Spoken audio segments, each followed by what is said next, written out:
Our, I was thrilled to be asked to speak and present some music today because we have the spring equinox. And we're also in the throes, we're still in the period of the full moon, which was on Friday. And for a period of about 5 days, the energy of the full moon, if you use it, the metaphysical energy is accessible for about 5 days. So a couple of days before and after, we have the benefit of the element silver, of the feminine nature of the moon, and it can be very useful for meditation. So at the spring equinox, and officially the Buddhist, the Chinese, other Eastern calendars, the Jewish calendar, or in Hebrew, of course, the Western calendar, the Gregorian calendar that we use, they all have in common that they will be affected and benefited by the equinoxes and by the solstices. So that's a common ground. It's a common area for us to observe. So as the to unite our consciousness with all humanity. And it's especially important to remember in these difficult times that we're not the only culture. You know, we're sitting here in peace. We don't have foreign armor rolling up and down our streets. We can go outside pretty freely. And that's not true all over the world. And that's something to really rejoice about, because some people will say that at any time, we're only the blink of an eye away from some profound change in the way we're living. So it's a good time to be humble. And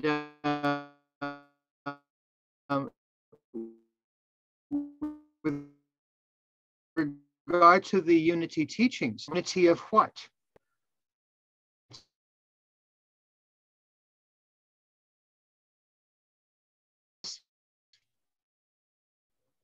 Unity of spiritual goals. We have all the faiths in the Christian world. And at the end of the Lenten season, we're going to come together with Passover. And some of us may have root in the faith of Christianity in many different ways. There's even a messianic Hebrew or Jewish church. They have an acknowledgement. They believe that Jesus was a Messiah. And so in their movement of Judaism, they come together with the Christianity. So there are so many ways of unifying ourselves. And speaking of the equinox, science behind this is very important. I'm sure you're all aware, but now let's see. Neil, I see that you have a globe at your feet. Would you push that globe forward on the floor? Okay, push it forward. Yeah, very good, very good. There, I got it. Well, now, what do we hear? This is a globe. It's a model of planet Earth, of course. You know that already. And roughly speaking, in my area now, I'm roughly facing into the sun. And it's almost the highest it's going to get for now. And this axis of the Earth, it's a total angle of about 24 degrees. So it's about, or 25 degrees. So the angle away from perpendicular is about 12.5 degrees, something like that. Now the Earth turning into the sun is rotating about like this from where I sit. Now, this tilting of the axis right now is facing the sun. When we have an equinox, or rather a solstice, then either the axis is tilting directly toward the sun or possibly directly away from the sun. So we have 2 equinoxes and 2 solstices on planet Earth every year. Isn't that a bargain? You don't have to pay anything. It's free. So with this equinox, we have equal day and equal time for that period. And it's roughly a couple of days before that. But with the speed of the Earth, at the equator, the speed of the Earth is about 940 miles an hour. That's at the equator. Of course, it's a little slower here because we're slightly north of that. We're at about, what, 38 degrees latitude. Well, while that is happening, the Earth is going around the sun at maybe 75,000 miles an hour. And the sun is carrying the planets through the galaxy at about 450,000 miles an hour. And this whole machine is being carried around the universe by the galaxy. And the galaxy is rotating, as you know. And one revolution of the galaxy takes about 235 million years. That is an enormous amount of time, as you well know. And the human race, the Homo sapien race, is only about 6 million years old. So that's not even 3% of the rotation of the galaxy. Not even 3% of that have we been conscious. So it's an enormous amount of humility that we are responsible for, and we are entitled to have that humility. Being humble is a gift because it allows us to feel that we are a small part of this creation. You know, we have to remember about that and appreciate it, even though we all know these things already. We think about them probably daily, regularly, but it's helpful sometimes to hear someone else talk about these points. So in these times, there is another thing I want to point out. This cycle, as you know, the tilt of the axis of the Earth is slowly rotating. It's turning like a child's top, like a spinning top. And that one rotation of the axis takes about 26,000 years. 26,000 years. Now, this equinox, in one average human lifetime, say around 70 years, in the time of 70 years, that equinox goes backwards in the zodiac about 1 second of 1 degree. 1 second of 1 degree.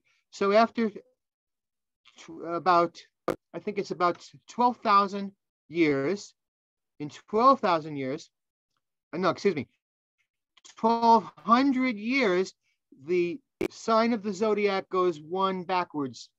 And that's how long we spend in one sign of the zodiac. And this is what we refer to as the precession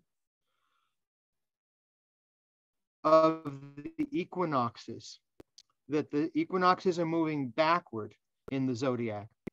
So in some years, the human race is going to experience some vibrations that are a little different. Whether or not we accept them mechanically, scientifically, this is happening. That the man-made perceptions of the constellations, we've given them names, but from another place in the galaxy, there are different constellations. And those living beings have come up with a syntax of astrology, their own astrology, that will give them their language. So the big picture is that there is a language, there is a logos, there is a logical pattern that is accessible to the sentient mind, to people who are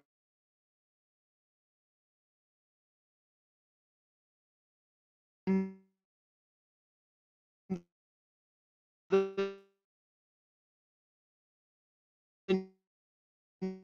the know, people who are willing to believe that if we're aware of all these timings, all of these speeds, all of these changes in the seasons, if we can hold on to this big picture in the mind, I think, this is just my opinion, I think it can contribute to our longevity. It can contribute to the long-lasting effects and benefits of being human. So I have some suggestions about the equinox. I'm going to pull my chair up here because there are many ways of celebrating this that will cross over the boundaries of our awareness and our religious paths. spiritual paths. And to interject, most people these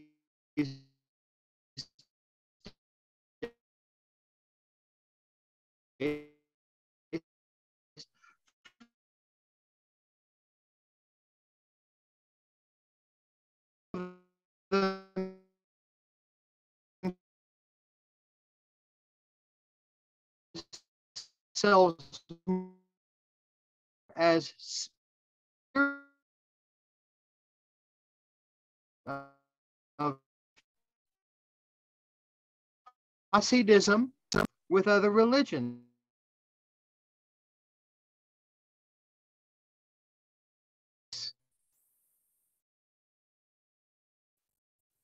So to continue now, we have some suggestions. One thing, of course, is to keep mindful of the sun. In my yoga classes, we're noticing how the sunlight, the changing seasons. So seeing a sunrise and being aware of the sunset and looking at our earthly time system to be aware when this is happening, enormously valuable. That a lot of people can do.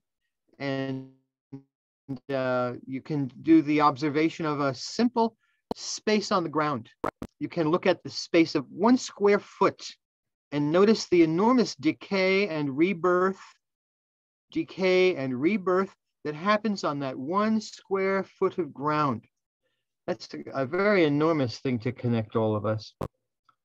Another thing is to engage in a private ritual of your own.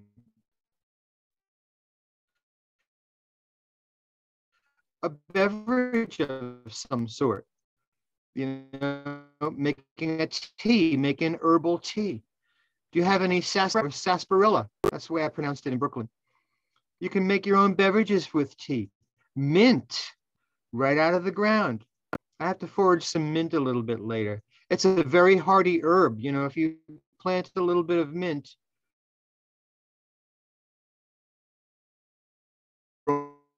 always gonna have mint. And watching the birds now. The birds are going to want to be fed, and that's a refreshing. Watch the birds, and that's the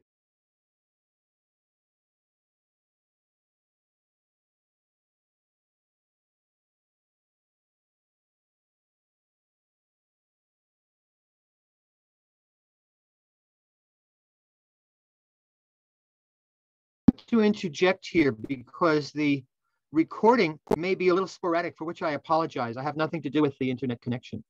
But another aspect of this opportunity with the equinox is that it's spring, there's a new cycle starting, and it may feel a little bit artificial to use it as a starting point, but it's an excellent time.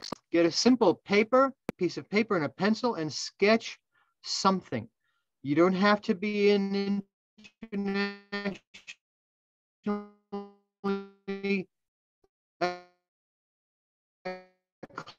acclaimed artist to produce something that you like with some simple pencil. I'll share with you some resources I have if you want to contact me privately off this site. But the journal is going to give you some insights that may not come otherwise. And of course, giving thanks is always in order. We give thanks because of the benefits of being alive, the privilege and the benefit of taking another breath. Some people are not very lucky in that respect. Some years ago, I gave some workshops for a group called SOB, Shortness of Breath. They named themselves Shortness of Breath. And I introduced them or reintroduced some techniques of yogic breathing for people who don't have that ease. So that's another thing to be thankful for. And the cycle of the breath, is an association with a metaphysical idea too. The breath in the right nostril nostril is said to be the sun breath, S-U-N. And the breath through the left nostril is said to be the moon breath.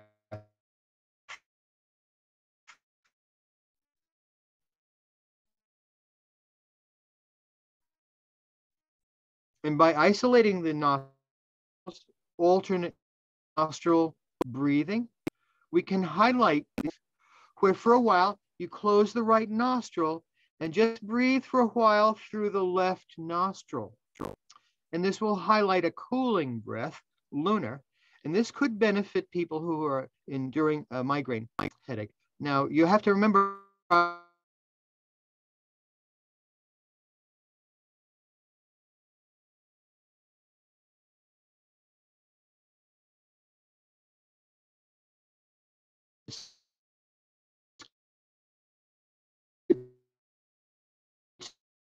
to consult a real professional if you have any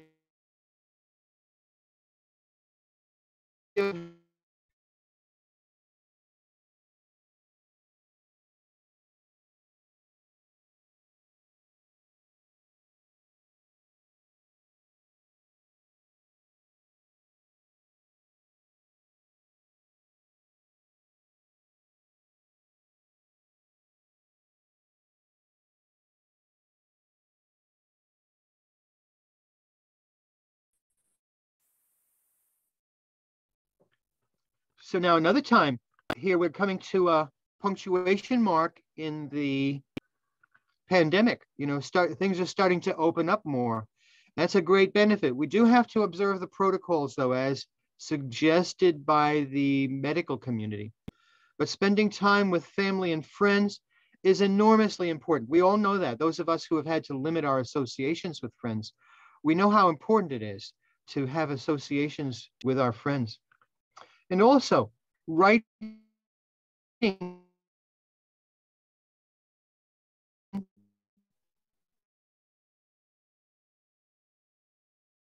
your story of this past official, what kind of winter time?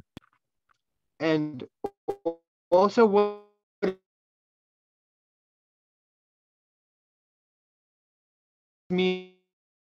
meaningful to you about this change of season. Maybe the meaningful things for you are maybe a part of writing it down is important because someday someone is going to want to know what you thought. Someone will want to know these things. And why is the spring equinox special? Humanity has known about the equinoxes and the solstices for thousands of years, thousands. So maybe they didn't have the timing quite right with their electronic instruments, but we know now that they knew. And some of the permanent monuments in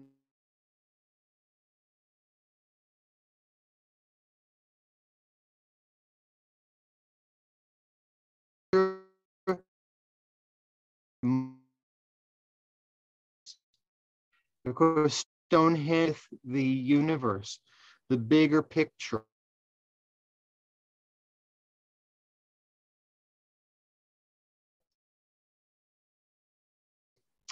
The bigger picture, which I never do anyway. But the idea of connecting with the equinoxes and the solstices is making us part of the bigger machine, the machine of the mind to understand all of this. I have great reverence for scientists who've really studied about these things and the calculations that were necessary. Another thing, a small anecdote, maybe as an aside, that the astronauts who first landed on the moon, they had these computers, 486 computers, these little dinky things, because they were reliable. The simpler computers were reliable. But when they were on the moon, they had their survival kit too. And one of the was a slide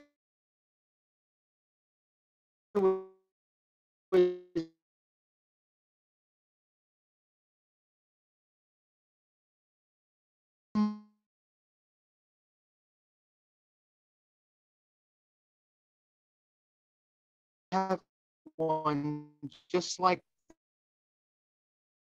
that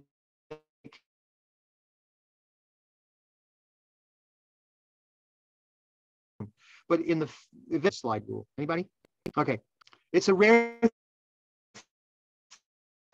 thing that people would have one nowadays, but I had mine out a few months ago just to refresh my mind how it was done. So can you imagine going to the moon back here? Now that's faith. That is raw faith, in which I deeply, deeply respect. So maybe I will get into a little music now. Is that okay with everybody? No response. Hear me, or if you can hear me, because I'm not sure.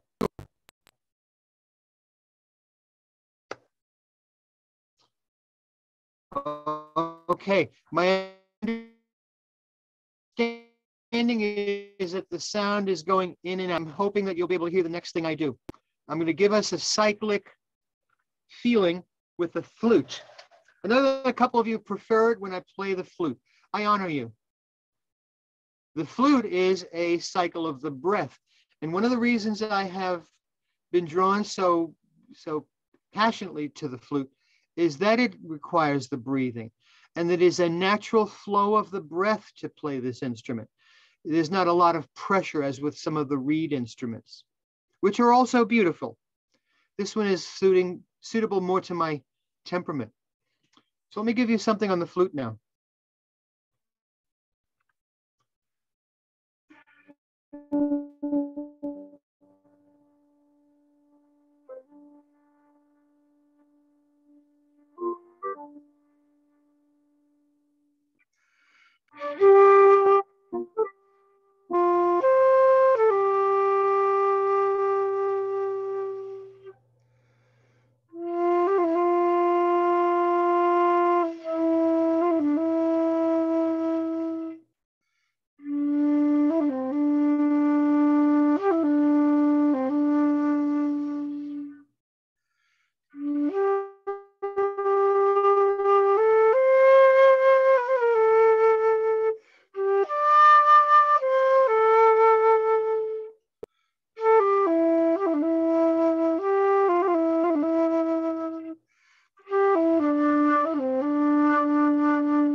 At this time, I'd like to drift into a silent period, and I'll call you back in about 2 or 3 minutes. Let's enjoy some inner quiet and appreciate the approaching spring equinox. I'll call you back in a couple of minutes.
Okay, now we can gently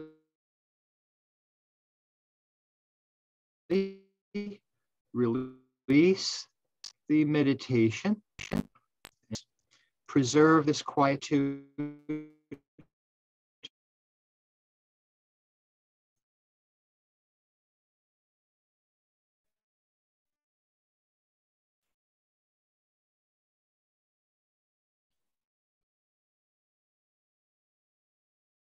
And it's a good idea to take another minute or two when you're coming in. That's the benefit from it. I'd like to feel a stretch, arms and chest, just to get the body moving a little bit. That's enormously beneficial. So we're back again. This is great. Oh, I'm glad to see no one fell off their chairs in the meditation time. This is great. That's good. I'm glad to be with you. And as you come out of your meditation, that's another time always to feel some gratitude.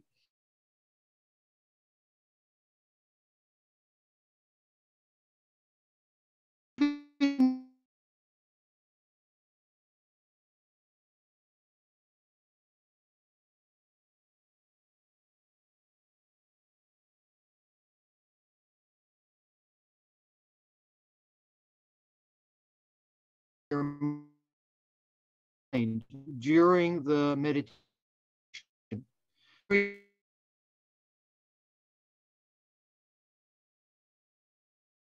And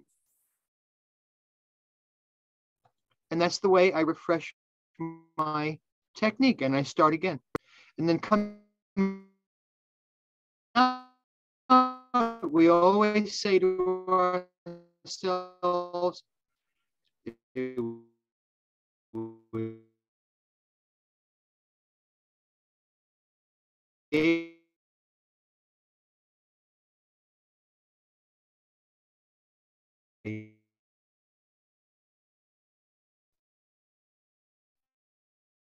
this has been just exactly some weeks ago. I hope somebody will take time to meditate.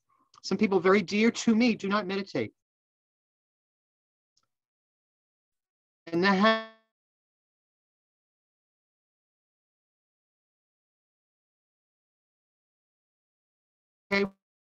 with me because I meditate because I am needy, not because I am superior in a screen. Back to our friend Neil. How are we doing?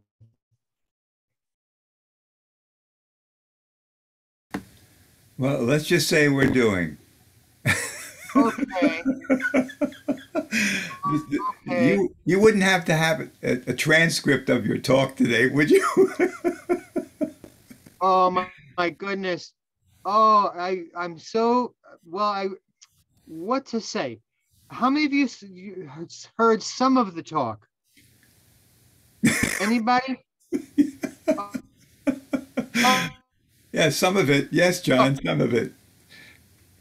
We had to practice our not you, Leon. You heard none of it. Leon, none. What is a possible Well, John, I heard little snatches here and there, but the sounds were reminding me of things I didn't want to be reminded of, so I kind of tuned those out. Yeah. yeah, we've been in probably an hour meditation by ourselves. I felt like I was taking a fill in the blank test. Whoa. There's never a dull moment, and Zoom is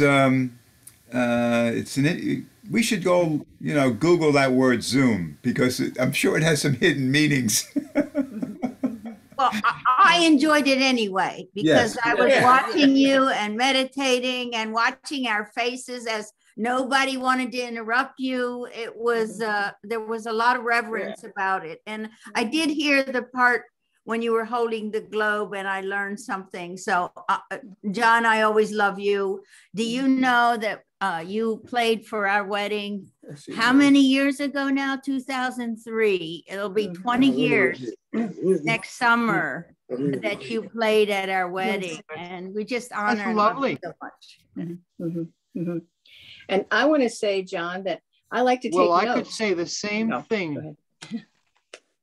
go ahead. Go ahead, Yeah, Jody. I like to take notes. And so sometimes I'm writing something down and then it kind of disappears for a while. And you know, being positive, you know, positivity, that gave me time to catch up, you know. And then when you came back, I could finish the thought, right?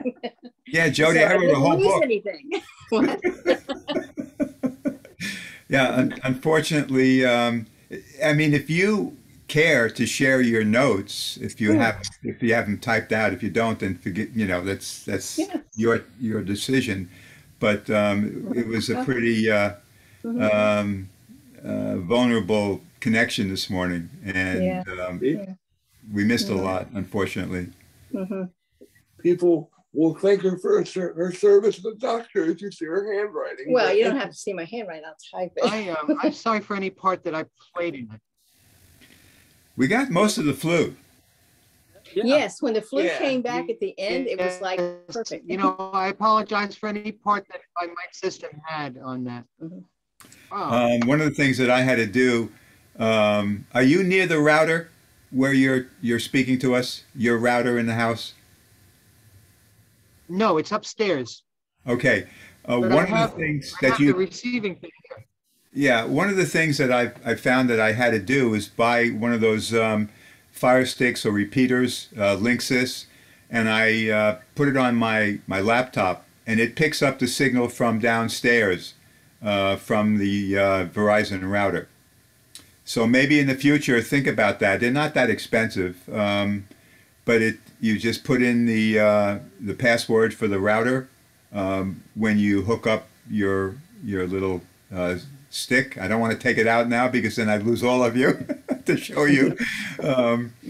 But I would like to add some things about the spring equinox. It's very, very powerful, and I've been going, and full moon plays a big part in driving a lot of us crazy sometimes. I mean, I didn't sleep at all last night. I was just, my mind was going like nuts. But a couple of years ago, I was in Phoenix, Arizona, and one of the instructors, when I was working for Canon, he came down from Boston, and he'd never seen the canyon. So we were there for 2-week training, and he said, "You guys want to go to the canyon?" So we went to the Grand Canyon, and I didn't know it was spring equinox. So on the way back, I said, you know, Sedona is on the way back from our trip. So let's see if we can stop by Sedona. So they said, okay. So we hit Sedona. We went to Airport Mesa, one of the vortexes, and it was right about not quite sunset. And there were a tremendous amount of these Japanese people on top of the mountain. And they had their cameras, and they were clicking their cameras like crazy. And I didn't know what was going on. I didn't know it was the equinox. And all of a sudden, it was like everybody was going, oh! And then they all turned and they started photographing the other side. Now, here was the moon coming up and the sun setting, and you can see them together. It was absolutely incredible. Very, very powerful. The other thing I wanted to mention, John, and I don't know if you you talked about this, but in your meditation, you're very much into breath work and pranayama and things like that. And I remember when I studied a little bit of that, the alternate nostril breathing is very, very powerful. And I don't know if you've experimented with that, but most people think they actually have to pinch a nostril to do it. You really don't. There's something, see if I have it here. This is something that I do in the training that on emotional freedom technique, EFT. And you can see these are the meridians of the body, and they're basically two circuits. And you consider the circuits maybe the sun, the moon, the yin, the yang, masculine, feminine. But if you put your tongue during meditation at the roof of your mouth, it's kind of like you put your tongue kind of like behind the two front teeth and draw it back a little bit to the hard palate. And you can have your mouth open or closed and just keep it there. They say that completes the circuitry between those two body meridian groupings, and that keeps the energy in the body. The other thing that I learned and this is kind of weird. You can practice this, and I'm sorry for the segue, but it takes some studying and some time to experiment with it. But if you were to visualize more air coming in one nostril than the other, you can also do that by, when your tongue is still at the roof of your mouth, you can move it slightly to the right, the tip of your tongue to the eye tooth and the front tooth. And you can breathe in and almost feel a little bit more air coming in one nostril than the other. And on the alternate breath, you bring it slightly to the left and do the same thing. And it's almost like you're actually feeling more air coming in one nostril than the other. And that's an incredible technique that was taught to me through Spirit on doing alternate nostril breathing, which is helping to balance right and left brain energy. It's helping to, at the same time, you have, the energy circuits completed, holding energy into the body, in the body, as opposed to giving out, energy. It's just kind of a nice way to share. If any of you would like to try that, it's a very powerful way to meditate. Wonderful. Thanks for that very good contribution. There's also a way, I don't want to take this too long, but if you wake up in the morning and you have your nostrils very much lopsided, it's good to stay in bed, lie on one side with the clogged nostril toward the ceiling. And then you try to gently put air through the clogged side. And you keep that up. It might take 20 minutes, 40 minutes approximately. I've used this. Every year I have to use this. But once the breath is restored, the flow is restored through both nostrils, you can avoid getting a cold. I've used this many times. I have not had any colds for many years. I don't even remember how many years. Maybe before 1980, something like that. But the point being that your health can really be benefited by equalizing the flow when it's exaggerated. You bring the flow back to equality. Interesting. So thanks for that. Yeah, that was as I say always, there are no accidents. Everything is in divine order. Some of us went off into our meditation. Some of us journaled while we lost you, but we got a lot of it. It was very just the idea of the rotation of the Earth in relation to the solar system and the sun and all that. I'm afraid to go out the door. I may be just swept away. But I'm safe in my house because I got my guides here. Yeah. Oh, John, I did catch some of the immense expanse of time that we deal with, and I was remembering there was a scientist whose name I cannot come up with at the moment, who's made the observation that we've been around for about 13 billion years, since the Big Bang. And we've got about 13 billion more to go before the sun burns out. So we're only at halfway in our evolutionary path.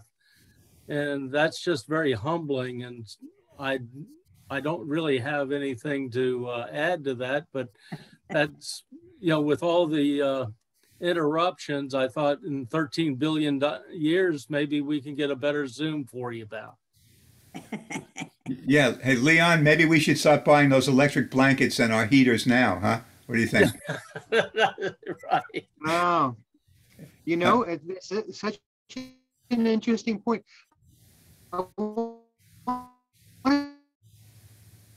to contribute one more thing, if I may, related to science. In a helicopter, when you change the pitch of the helicopter to go forward, the control in the links above you are changing the pitch of the helicopter blades 90 degrees before the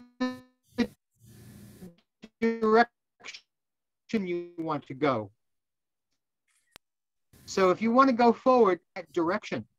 If you go, the pitch of the blades are changed 90 degrees before that direction on the rotor disc.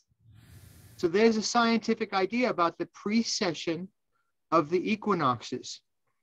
And so we can't escape science. It's always there to benefit us. So that's the last thing I'll say in connection with the equinoxes. Yeah, I just wanted to say that, we're all taught in school, we have the sun and all the planets around. It's not really like that. It's more like a cone. The sun's going out and it's dragging these planets behind it. So we're all stacked up behind it, and the furthest, okay, I gotta say bye there. So, we think of it as a plane, but it's not. If the sun's moving faster, it's dragging us. So Mercury, Venus, Mars, Earth, they're all being dragged behind it like a cone with bigger orbits as they get further out. Does that make sense?